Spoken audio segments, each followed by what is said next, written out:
Okay, so now we will solve lab 5 together, and the idea really is just to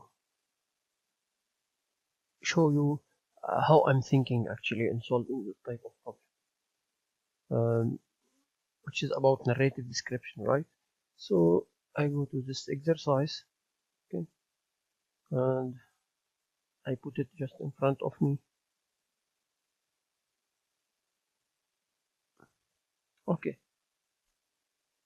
so in this exercise, it's a drilling process that requires the drill press to turn on only if there is a part present. So you have a part present and the operator has one hand on each of the star switches. So you have 2 star switches, and this is basically for safety reasons. So he guarantees that the 2 hands are not on the part, so he's not going to be any injury for the operator. At the same time, there is a part in. Only if those conditions are satisfied, the drilling process will work. So basically you have then 3 input, push button 1, push button 2, and sensor. Okay, this is your input. So let me represent them. This is the push button PB1, and this is the push button PB2, and this is a sensor. Well, let me just normal switch, open switch. Okay, this is your sensor. Of course, they go to the input module of the PLC, to pin of the PLC, and here you put your program, and your program will be, if the 3 conditions are satisfied, PB1, PB2, so are pressed, and the sensor is detecting an object, then the drill will operate. This is the motor, right? It's a motor here. Then I call it M. So then I have one output in this to my output module, which is the motor. So if you wish, my output devices, that's a symbol of a light, but it's alright. So maybe I give another symbol if you wish, like M. It's a motor, or could be directly to the motor, or depends, could be to a motor contactor, and which is connected with high power control circuit for the motor. But that's your exercise 3 in lab 5. So that's how you think about. Let's see exercise 2. Your exercise 2. So exercise 2 is or exercise 1 actually. This is exercise 1.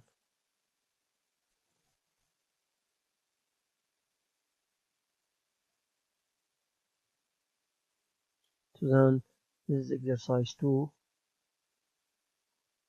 This is exercise 1. Okay.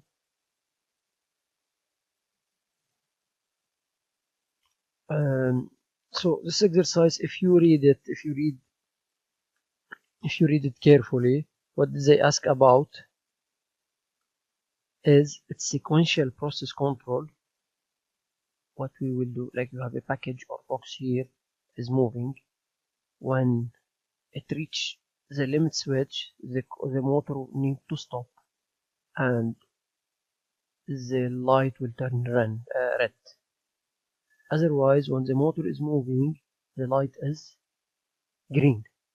And you have start and stop push button in which you can control your process. You can turn it off manually by pressing the stop push button. So that's your process is about. So again, how many input you have? You have start, stop, and limit switch. How many output you have? Red, green, and motor.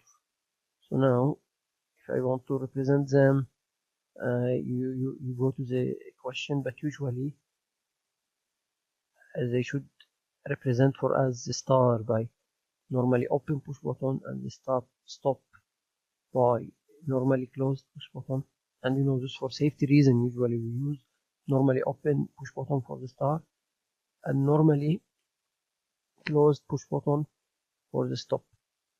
Alright, and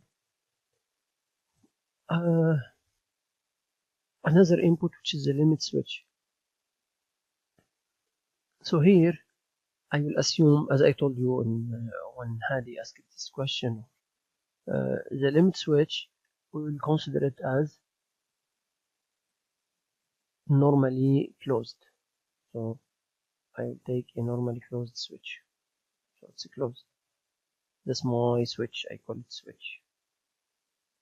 It's normally closed. When the box pushing it, so it will open, so it gives 0.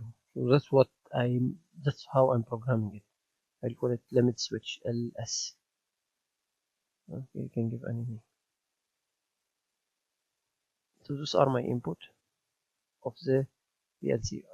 At 3 different pins of the PLC: star, stop, and normally closed switch. So how the system will work? The motor will go on if I press the star push button. Right? This is something, maybe this is the star instruction, and this is my stop instruction, which is 1 in general. It's normally closed. And this is your limit switch. When you press the star and your limit switch is on, I will be having like a memory bit in your.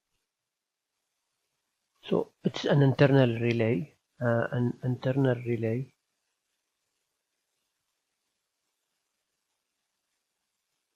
It's a memory bit, right? This is a memory bit in your PLC memory.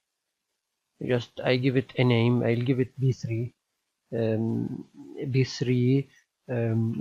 Okay, so B3 10, as in your conventionally, as in your Logic Pro software, the B3 is the internal memory bit, right? Maybe in other software, in Do More, it's called BBC. In Siemens also, it's called something like M. It's called M, like memory bit. So I have a memory bit here, and this memory bit I will use it in seal in circuit here. Okay, so this is the B310, because this is star, so star should have a seal in circuit, and limit switch is normally closed by itself if there is no box. So then when I press star, this is activated, and when this activated, 2 things will happen. When the B310 is activated, 2 things must happen. The green light will turn on, and the motor, sorry, it's output, this is output, and the motor, okay, will turn on as well.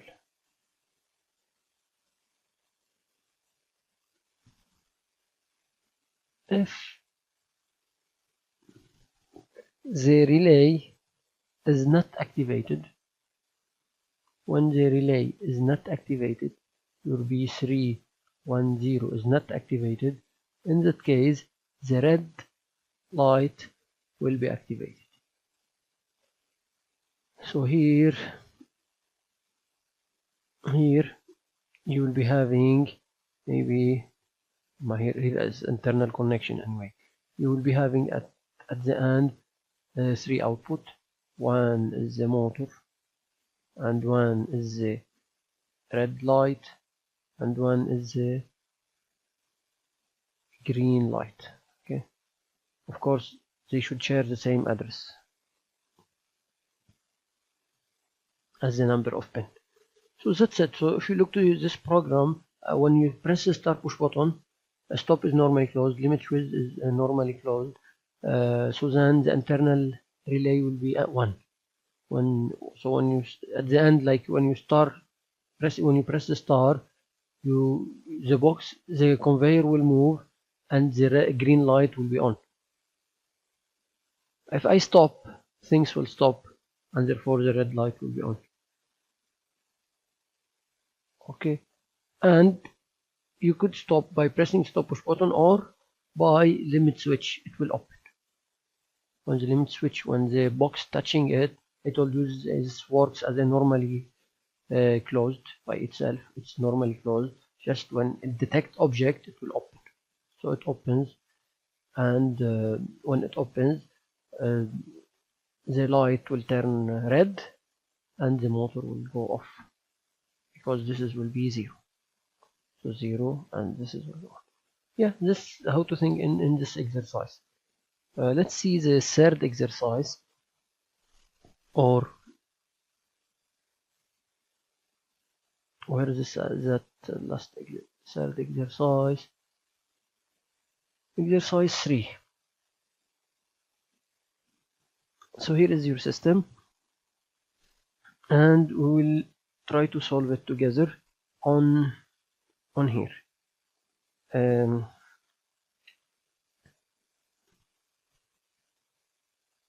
Okay, so you read it. It's very essential to read it. I'll go over the solution assuming you read it. So you have on-off switch. So to turn the system on and off, you have manual and automatic switch, lower sensor switch, high sensor switch as input. All of those are input. Okay, and your output are the motor and 3 light. Pump running, low level, it's indicator of low level, high level, and indicator that the pump is running. Alright, yeah, so those are 4 output, 4 inputs, and let's answer them question by question directly in here, not in the whiteboard. So the red light is on, so this is the red light. So now I'm going with you, and we are thinking together how we think in this type of problem. They are telling you the red light is on. Okay, this is the red light. Will be on, energized, when there is no water in the tank. When there is no water on the tank is empty. That means the low sensor switch is on or off. Let's see how it works, the low sensor switch. The low sensor switch is on, means gives 1. That's what we mean by is on. That's how it works. That's how it's defined in the problem. This sensor works as following. The sensor, it looks like it will give 1 when there is water in the tank. That's how it works. The sensor doesn't understand water. Seeing water give you 1. Doesn't detect water, gives you 0. That's how the sensor is working. Again, when there is water in the tank, it gives 1. However, you want the red light to be on when there is no water in the tank. So the level sensor, what it will give if there is no water in the tank, if the sensor is not seeing any water, what should give? Should give 0. Should give 0. Okay, because it gives 0, then non low sensor switch. This is the low sensor. This is the low sensor instruction. Okay? That's the answer of question A. When there is no water, the low sensor will give 0 because there is no water. Only gives 1 when there is water. Detecting only water gives you 1. No water is 0. So 0, non-0 is 1. It's because he's detecting 0. He's telling you there is no water. when you check the sensor and you see its bit corresponds to 0, you will understand there is no water in the tank. So none of it to turn on the red light, which is an indicator that there is no water in the tank. As simple as that. Let's see, the green light is on when the pump or the motor, which is pump or motor is the same, is running. Okay, so this is the green light. Is on, is energized when the pump or the motor is running. Okay, when the motor is running is easy. Motor is running means it is running. So when the motor is running, I have an instruction, I call it motor. Then in that case, what will happen? The green light is on. Well, that's it. Green light is an indicator of that the motor is running. So then I can connect it this way. I can create an instruction related to the motor status, and when it is on, it will turn the green light on. What about here? The high sensor switch is on only if the tank is full. So the high sensor switch is on, gives one when the tank is full. One is detecting water. So one, it means it is very high sensor. When the water level is at the end of it high, when the tank is full, so then this sensor is detecting 1. So when the tank is full, you want a yellow light. So now I'm talking about the yellow light will turn on. Simply what you should have here, high sensor. When the high sensor is detecting 1 means the tank is full, so yellow sensor will turn on. Yellow sensor is an indicator that the tank is full. Red sensor is an indicator that the tank is empty. There is no water in the tank. Green, it's an indicator that the pump is running or the motor is running. Okay. So let's go to the exercise D. I need to delete those. Okay. I have to understand them. Let's go to exercise D. Here you have two operation mode, manual mode and automatic mode, and they are explained here. In the manual mode, the pump will start if the water in the tank is at any level except low. Okay, let's program the manual mode. Assume we are in the manual mode. Actually, here they are explaining to you the switch. The manual auto switch gives 0 when it's manual. So this is the switch manual auto. Okay, so assuming now I have an instruction connected to this switch, and I'll call it manual auto. So this instruction is 0 if it is manual. So it reads 0, okay, and it gives 1 when it is auto. So you yourself as an operator, when you put it at auto mode, so that switch will give 1 to the PLC. If you put it as manual, you turn the switch to manual mode, so the switch will give 0 to the PLC. Okay, he's defined it this way. That's how it operates the switch. They are telling you program the operation of the storage tank using latch and unlatch instructions. You need to use the latch and unlatch. Let's start again by the manual mode. In the manual mode, the pump, so if I'm in the manual mode, the pump will start. So the pump, this is the motor or the pump, will turn on. Okay, if the water is in the tank is at any level except low. That means what? That means here you should add the sensor which detecting the level of water, and which sensor you want to add the low sensor. You need to add the low sensor. Okay, so that's in here you finish with part 1, the manual mode. That's how you program the manual mode. Okay, let's stay clear. The manual mode first, the manual mode switch gives 0 when it's manual. So you are turning on manual, it gives 0, then this should be not off it. This is an indication of manual mode, because 0 manual mode, then not 0 1, so it is 1 1, and the low sensor is always 1 unless it is low, and therefore the motor will be on. So then the motor, if you are at a manual mode now, so now imagine you are operator, you press it to manual mode, so the sensor will give you 0.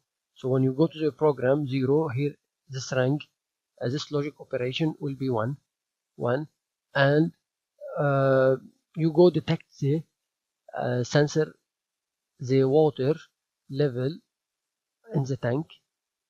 You look to the low sensor. When it gives 1, that means you are detecting water. So if you are detecting water, you turn the pump. If there is no water, there is no reason for the pump to turn on, because this pump, you go to the problem, the pump is to drill the water out.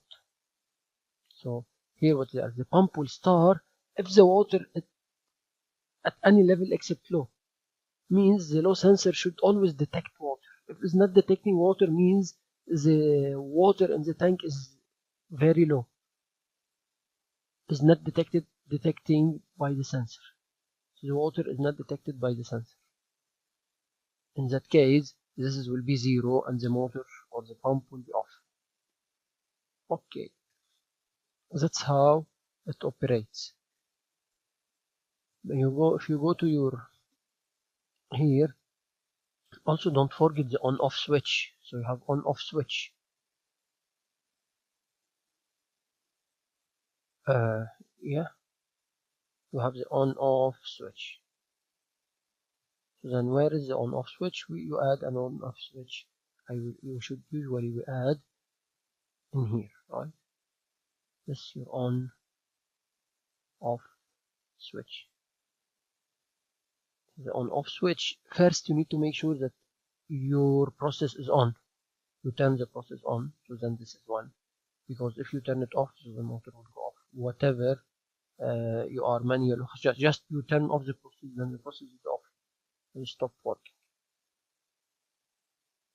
So when you make sure that your process is on first, and to turn on the motor, you should have water in the tank to turn on the motor according to the given data. And if you are programming the manual mode, so then you need to make sure that this is not this way. Okay, think about it. That's how to think in this problem. That's how to start thinking. Automatic mode. So it's little bit more challenging, the automatic mode. When the level of water reaches the high point, the pump will start. When the water level reaches the low point, the pump will stop. So from the given data, you need directly yourself to understand. Here you need to use some memory to save bit when you have change in status in the sensor. So you need to use how to save. You need to use latch and unlatch instruction.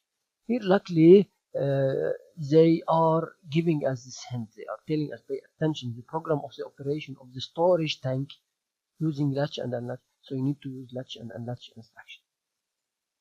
But even if they don't give us this information, you should be able to understand that yourself by looking to the problem. When the level of water reaches the high point, the pump starts. Okay, pump start to drill out water, then this high sensor is not detecting. So should I stop? No, should not stop. When you go 0, if this is set, still set unless you reset it. Still latch unless you unlatch it. when you unlatch it, the water, the pump will start when the reach the low point. When the level of water reaches the high point, the pump will start. When the water level reaches the low point, the pump will stop. So you do unlatch here. Okay, then given that, let's continue the program. And remember, now we are in a automatic mode. So automatic mode, this switch, manual auto switch, gives 1. When you read, gives 1. Okay, it is 1. So now I'm fine. Then when you latch, you need to latch. When you latch, when the high sensor detecting 1. So when the high sensor is on.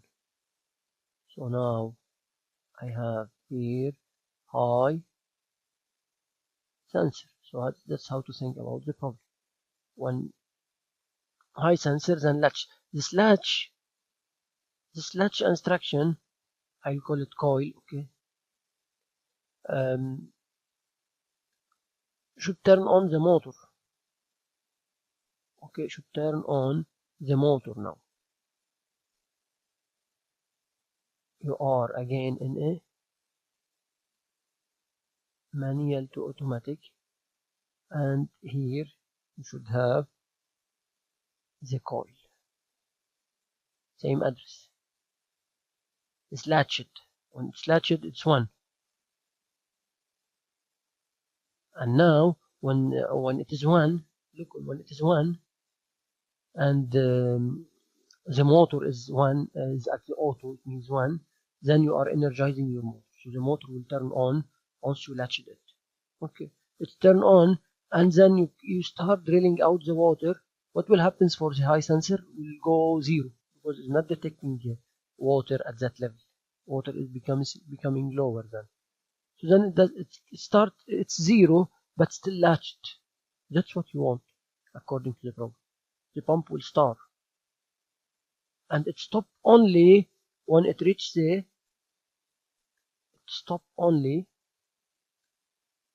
manual auto. So auto, it stop only when you will unlatch. Here is the unlatch. Same address, it's called coil. Okay, when you unlatch, when the water level reaches the low point, means the low sensor is reading 0 now. It's not detecting water. That's the low sensor. So you see, I use not instruction.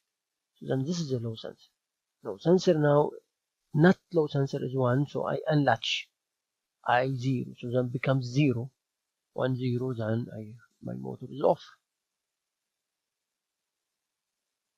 Okay, that's how to think about this problem. I think I forgot nothing. Okay, yes, that's how it works.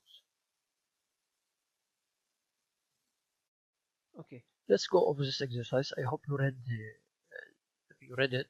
You have how 2 normally open push button, 1 normally close push button, 2 limit switch, and they give you the functionality of them. You have light indicator, and you have 2 motor contactors to control the direction of the motor.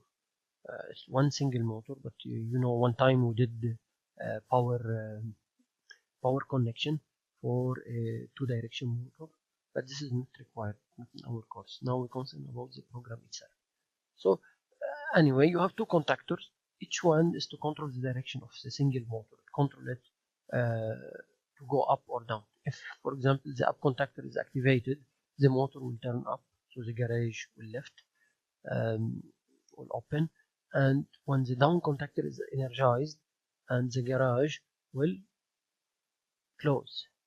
Okay, so then let's go over this exercise. I want to copy paste this table because for me it's very important table. I copy paste to my whiteboard, and I'll be working on it. Okay, it is very important table that resume the functionality of the limit switches. Alright, let's see the first exercise. We are here, right? Okay. Part A. Well, I will start by part B. Let's do part B together. Okay.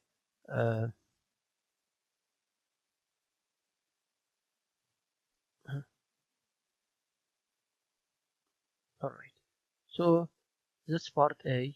Part B. Let's answer part B together.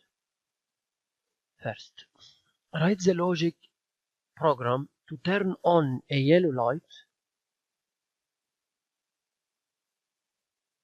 To turn on a yellow light when the door closed. So what it means is, when the door is closed, look to the limit switch. Limit switches, the up limit and down limit switch are indicator of the status of the light. So it depends on their status. If they are 1 1, 1 0, 0 0, means the door is open or the door is closed. So then, right, just right, when the door closed, this is the status when the door closed. So then I can say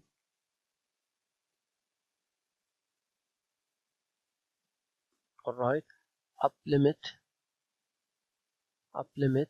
and down limit when they are both 1, and then I have my yellow light. Now that's exercise B. Turn on the yellow light that when the door closed. When the door closed, it means the status of the up limit and the down limit are 1 according to the given. That's how the switches work. So okay, if that's how they work, mean if it's 1 and 1, so means yellow light is an indicator that the garage is closed, or the door of the garage is closed. So let's go to the exercise C.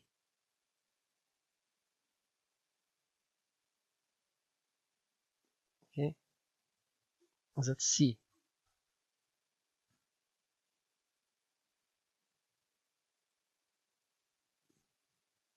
Exercise C, also the same. Write the ladder logic program to turn on a green light. So now I want to turn on the green light, and it's an indicator that the door is open. Door is open. So then, right or wrong? Wrong. You should make it this way. So this is assuming the up limit switch, and this is the down limit switch. Okay, this is the up and this is the down limit switch.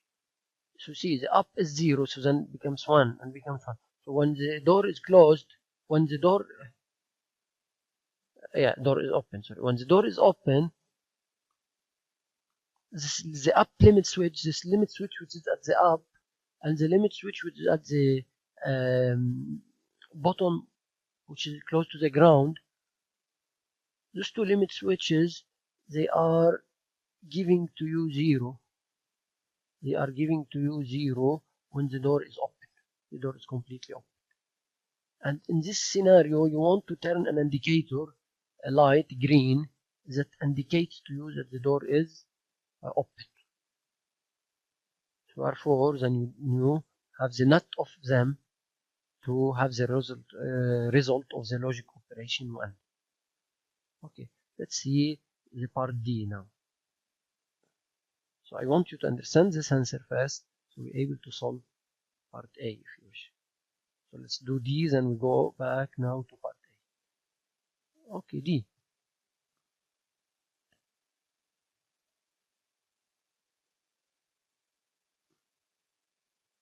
This is question D.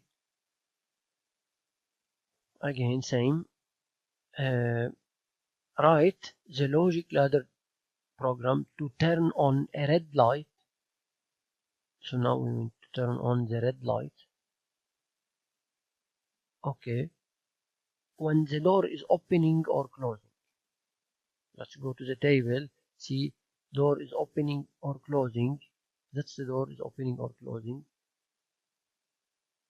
In this scenario, the up limit is 1,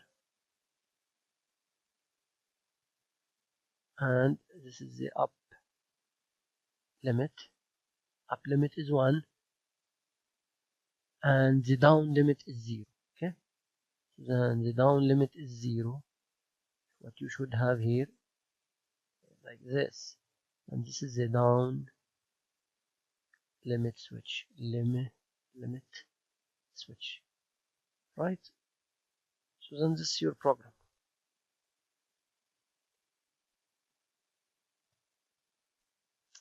Okay, that's it. So now you solve BCD. If you want, I mean, a more optimized way, but this is, I want you to think about it yourself. Is it work? This is a question to you. Is it work if for the yellow light I write it this way? Maybe for me this is a more optimized solution. Down limit.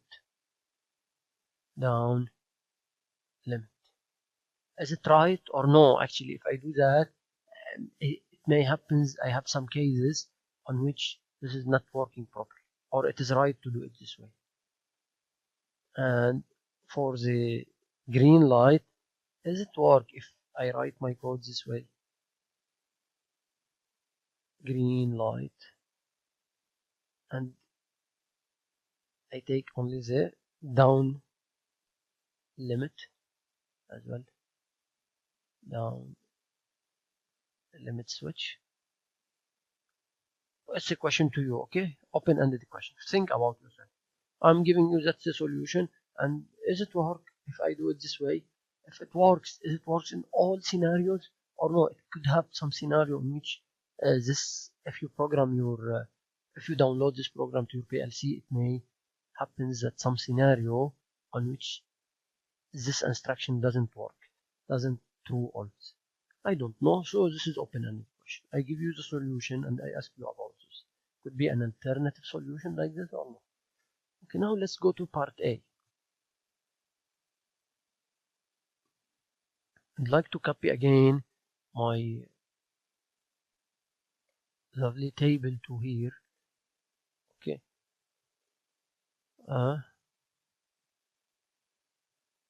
And see part A what is telling us. Okay, I go to the part A.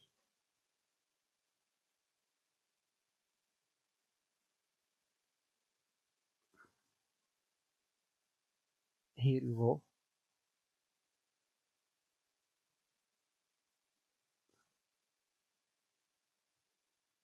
Okay.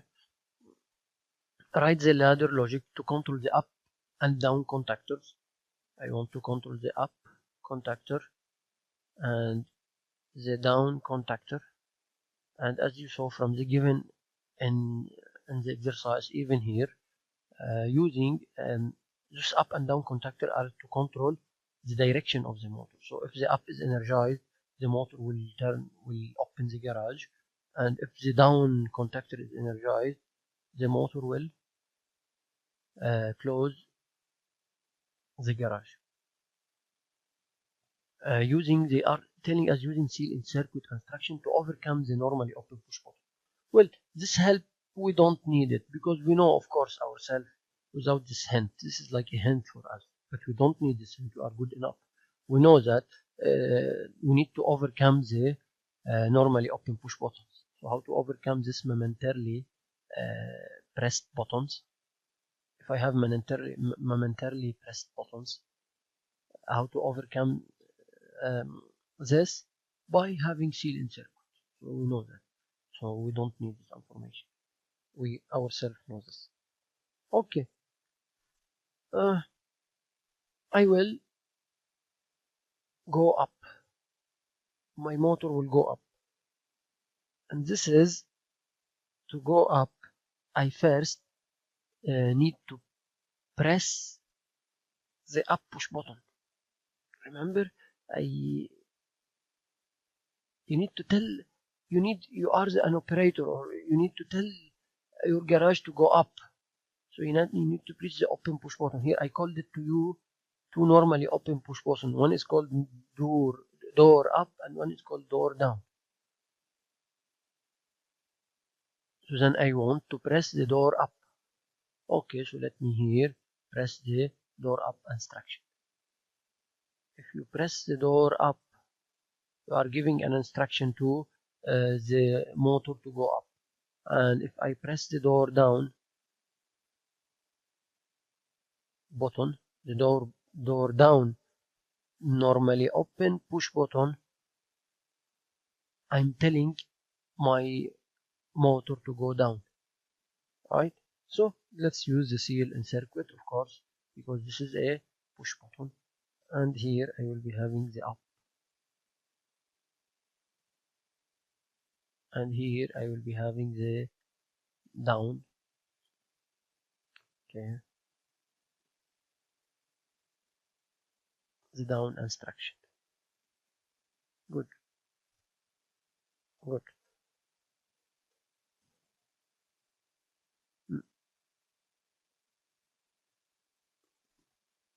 That's how the system will work. So now when I press the push button, this will be energized. Okay,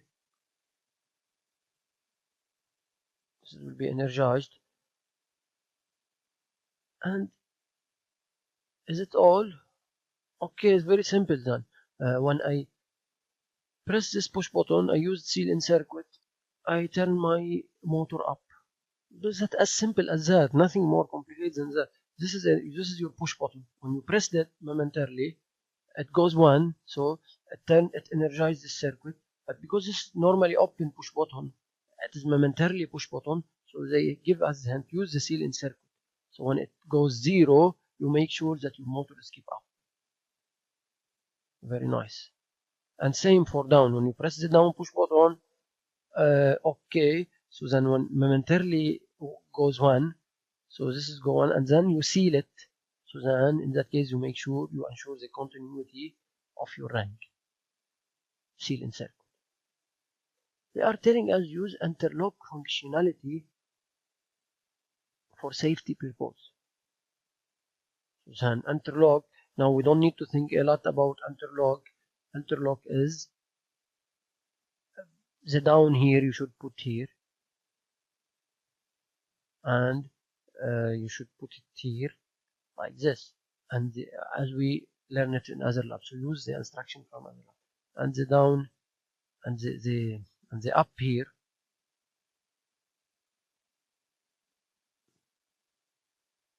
so now I use the interlock functionality. Let's think a moment about, so what's happening here. Now your motor is going up and you want it to go, so if it's going up, this is energized, means this is 1, this is 1.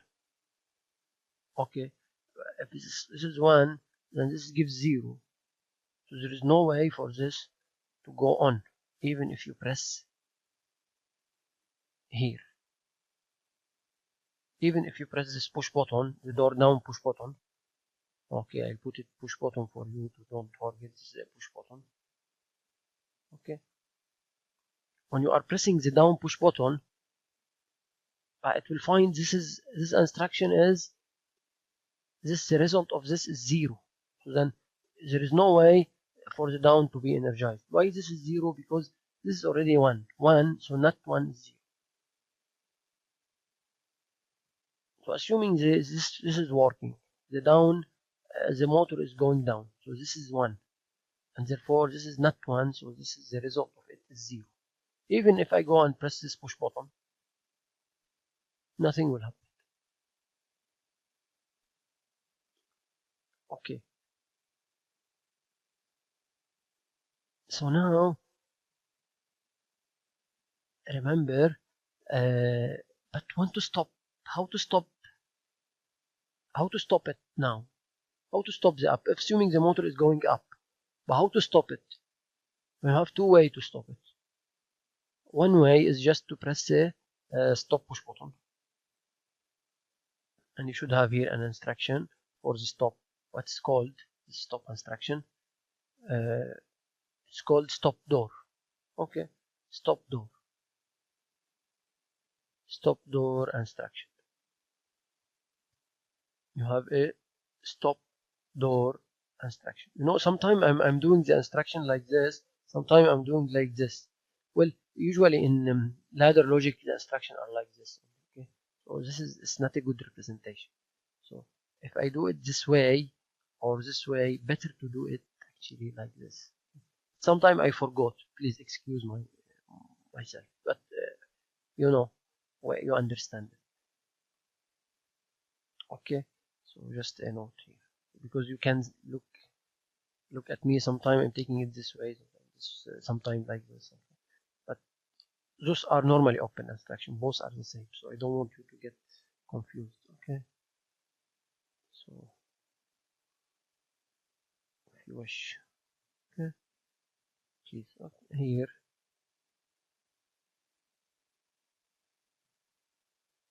Normally the instruction we represent it like this in ladder. That's a symbol of the instruction. Okay. Of course here there is no line. Okay, the line was drawn before and I added it on it. Okay, so this is, you know, you are not you are good enough. All right, so now I stop it by pressing the this is normally closed push button, so it's in the normal case it is 1. When you press it, it will goes to 0 and therefore turn off them. But is it the only case? No. Assuming I don't want to stop myself, I wanted to stop using the limit switch. But this is very important. Why do you have limit switch? But that's the reason you have limit switch. Is when the door completely open, stop it. When the door completely closed, stop your motor. How the motor will go even more down and more down. Keep running down and you're already touching the ground. This is not good for the motor itself. Or keep going up, turning up, and your door is hitting the floor, the ceiling, right? You cannot. So then you need to use the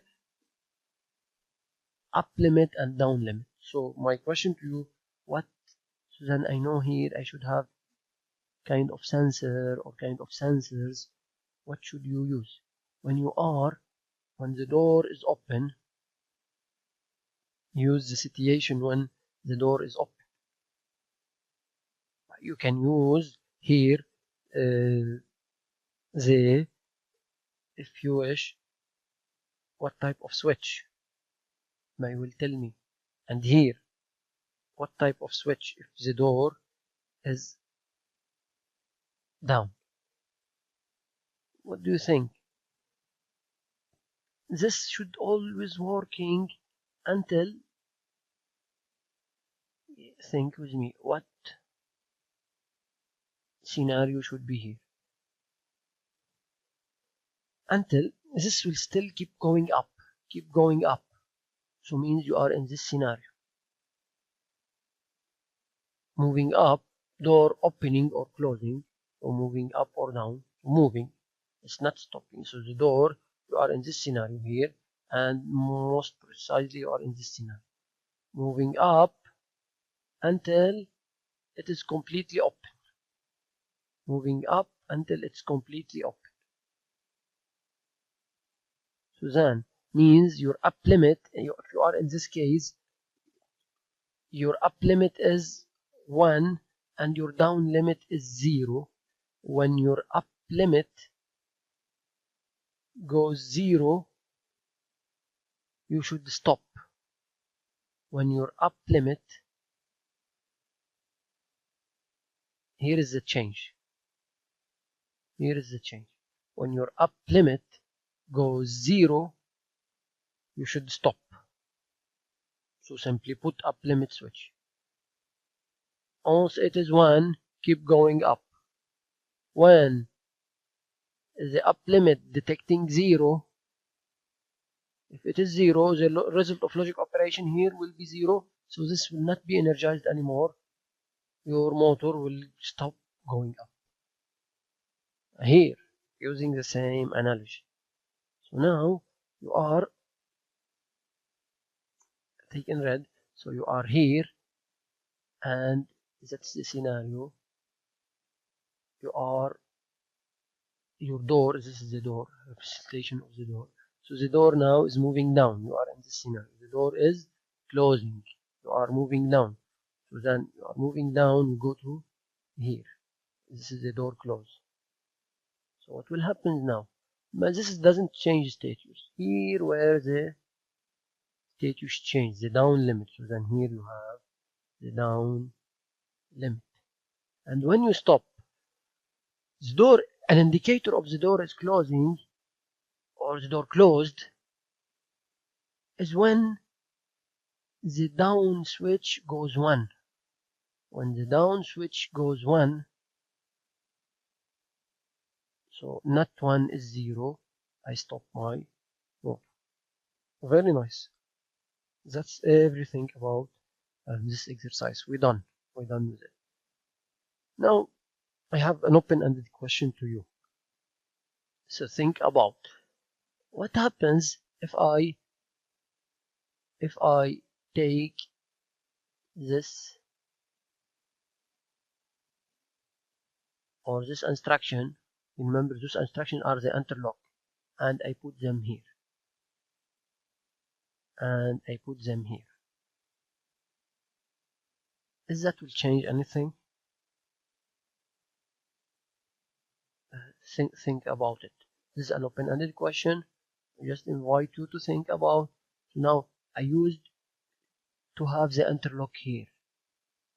Is it better having the interlock here, or I should put them here, or there is no difference? Maybe this is here for, maybe it's more optimal to have them here, right?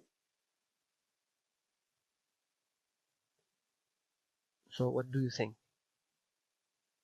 Yeah, this is an open-ended question for you. Okay, I use them here. You go to Logic Pro and test them. It helps you maybe answering this question. Good. Let's solve the last exercise. So it seems in this exercise, they left you alone. They don't give you hints. Okay, so it's just a narrative description. There is no part A, part B, part C, and you need to think yourself how to go over this exercise. Okay, but of course everything is the sequence of operations is written here. Okay, and this is follow the logic of thinking, like, you know, when they tell you start the conveyor, when the start push button is momentarily pressed, so no, it's normally open. Okay, so the conveyor will start when your push button is momentarily start, so you need to use some seal insert. Stop when it is momentarily stopped. When you press the normally closed push button, you see it's red, it's normally closed push button. It's green, normally open push button. Okay, energize the run status light when the process is operating. This is the run status. When you see it, it is on. For you means the process is in operation. Okay, so they are telling you energize the standby when the process is stopped. When you stop, your machine is in standby. Okay, means it's not working now. Stop the conveyor when the right edge of the box is first sensed by the photosensor. Okay, when the photosensor sensed the box, the right edge of the box, then stop the conveyor. Very clear. And this seems logic. That's why you are putting the photosensor here, to detect the presence of the box. Okay, so I stop my motor. It looks like there is a function I need to do. Of course, should be filling operation. You have a hopper and in which you are filling the box. Let's see. Stop the conveyor. Okay, with the box in position and the conveyor stopped, open the solenoid valve. I open a valve here and allow the box to filling to infinity. No, the filling process should stop when the level sensor goes high, means your box is full. energize the full light. To see the sequence of operations, this follows the logic of operation of this type of process. So energize the full light when the box is full. Here the box is full, so then energize the full light.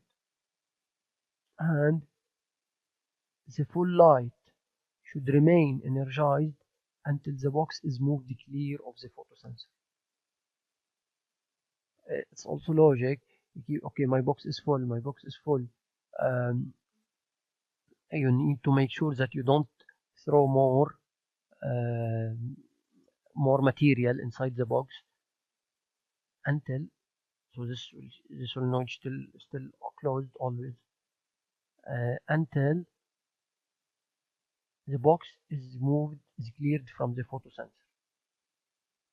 This light will still indicate, okay, we have a full box, until it's moved clear from the photosensor. Okay, this light will go off again, because maybe you have a continuous operation, another box will come in, and so on. Okay, let me copy the image and go over this problem without any ABCD. Okay, so there is no guidance unless the logic thinking of the process, which is clear. Actually, we don't need, this photo is very clear.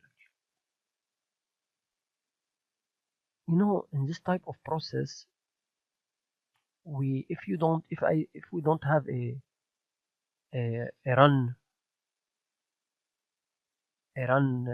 light that indicates that the process is running, I recommend you to create this type of internal bit memory. Okay, it helps a lot in this type of problem. And when you have sequence of operation, you have a bit memory, at least, even if you don't have a light indicator that the process is running. Even if you don't have that output, have an internal bit in the memory to indicate this kind of things. And how to start. This is my run light. I will call it run light, okay, or run as they call it here. Run. You need to first write ladder logic program to turn on the run light when the start button is pressed. Okay, so I have start button. It's called start as well. So when the start button is pressed, I want to turn on the red light, the run light. Pay attention directly to the seal and circuit. So here I call it run, because this is momentarily switched. Okay, but you need to make sure you need to turn it off. Turn the run light off when the process is stopped. Good. So then this is maybe my first rank.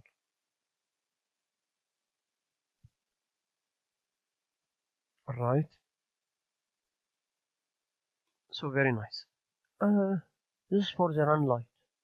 Okay, it is process on, start, push button, etc. So then let's go to the standby light. This is the standby light. I call it standby.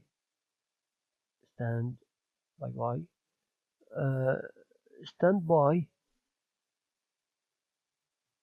When it is on, logically speaking, the standby is on when the run light is off, right?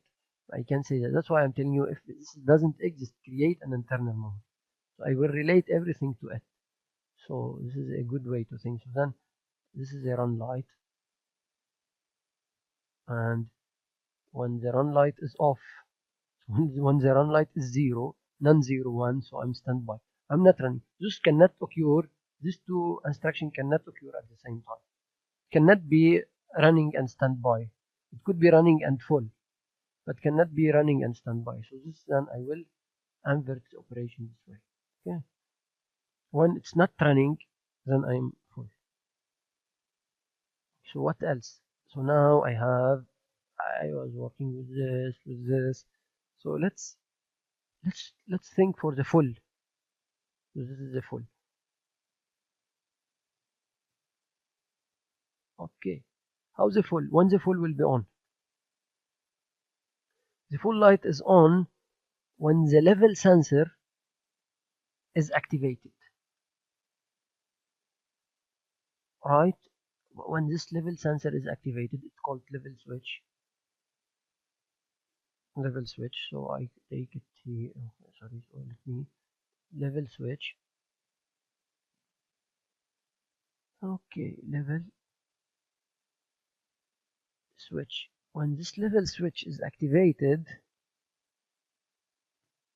means it's an indication that the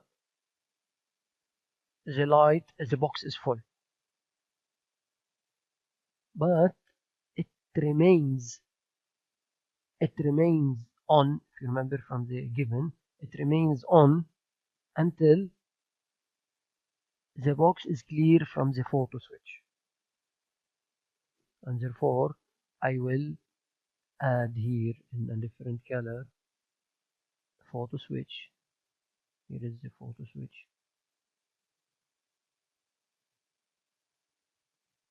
Of course, you know I don't want to delete it because you know it yourself. Yeah, it's all right. I can say that. Okay, so that's the photo switch. It remains on until the photo switch is cleared, until the box is cleared from the photo switch. So that's why when it is detected and the level sensor is full, so until the photo switch not detecting anymore, so it is giving 0, so then it goes off. But when it is moving, you need to pay attention here. When the box is moving, it may happens depends on where it is the level sensor compared to the photo switch. It may happen that the level switch goes off before the photo sensor goes off,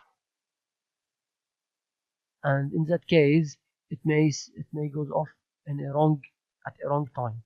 So then use seal in circuit.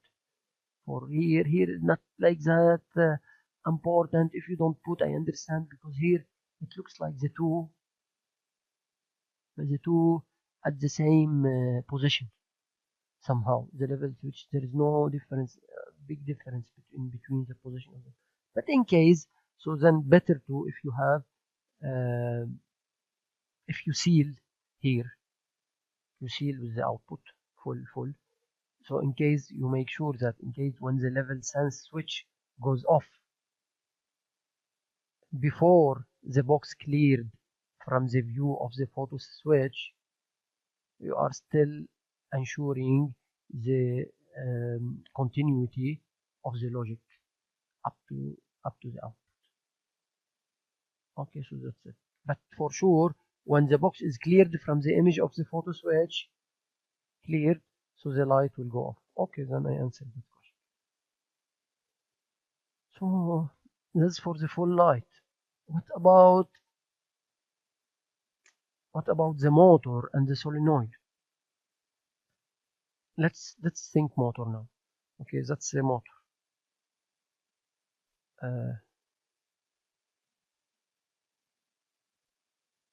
That's the motor. Okay, that's the motor. The motor or the conveyor, but at the end the motor is connected to the conveyor, so it's moving the conveyor. The conveyor is on, of course, when the run light is on, but it's not enough. It's not enough because the run light is on, telling that the process is, the machine is in process, the process is in operation. But it could be motor off and this is still on when the hopper is, is filling the box. Then it's not enough. It's not the only condition for which the motor is on. The motor for sure will be on when the run light is on. But also the photo switch is off. So the photo switch should not detect anything. Photo switch is off. See how to think. photo switch is off. Because when the photo switch is detecting, so now what will happen when the photo switch detect the box, means detecting, giving 1. If the photo switch input 1, so not that 1 is 0, and therefore the motor will go off. So that means what? When the photo switch detecting a box, the conveyor will stop. And that's what you need to do. So then this is very important, because you need to stop the motor when the photo switch detecting the box. That's how you stop it. Good. Okay, so question to you now, who will turn the motor on again? Okay, pay attention. So who will turn the motor on again? Motor now is off. Very nice. We are detecting box and the motor is off. Who will turn the motor on again?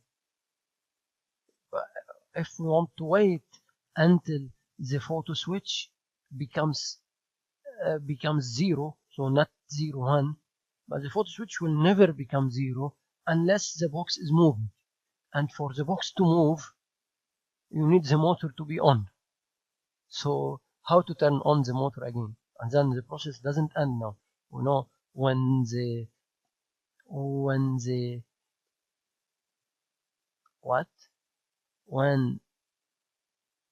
box is full, that's the logic of thinking, right? The logic of this process. It tells you when the box is full, move again. You just finish filling the box. So why you need to wait? Move, go ahead. So then that's what will happen. When this light goes on, when the box is full, move again. Okay, pay attention. Let's critique ourselves. So what will happen when the full light will go off? The motor will go off again. What do you think? So now when this is go off, when this instruction goes off,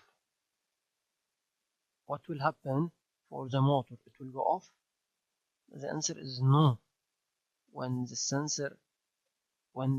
is go off, it go off when the box is cleared from the vision of the photosensor.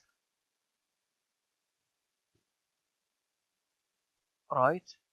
So therefore, in that case, the photosensor will give 0. So non-zero is 1. So then the motor is on. Okay? So then it is right. That's it. That's the program. That's everything about it. I programmed, look to the output. All the outputs are here. I have 3 light and 1 motor and 1 solenoid. 3 light, 1 motor and okay, yeah, remaining than 1 part, solenoid. We didn't program the solenoid yet. Let's see the solenoid. Okay. So maybe I minimize it a bit. Or why minimize it? Let's see. Genius. Okay. So now, what will happen for the solenoid now? Now the last instruction we forgot is this output. Solenoid, it's called solenoid. Solenoid.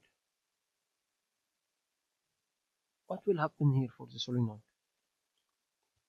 The solenoid, logically speaking, when the solenoid is on, of course when the process is running, so you see the process is running. I use the here and in here, so it's a good way. So the solenoid is on, will be on when the process is running. But if the process is not running, you press stop and you are in standby, the solenoid should go off. Whatever output you have should go off except the standby. So see, now you are, so when you press stop, everything will go off thanks to this memory bit. If you don't have it as an output, create it as a memory bit. So then when the process is running, for sure the solenoid will go on. But this is not the only instruction. And solenoid will go on when the photo switch is activated. Agree with me? The photo switch is 1. The photo switch should be 1. If you are not detecting a box, how come you will fill it? You fill something that doesn't exist. You need to make sure that the box is here, so then you open the solenoid to fill it. And the level switch is off. But okay, this is a level switch. Okay, level switch is off, so I'll put in red, is off. The solenoid is on when the level switch is off. So you understand how it works, how we should write it. I think that's all.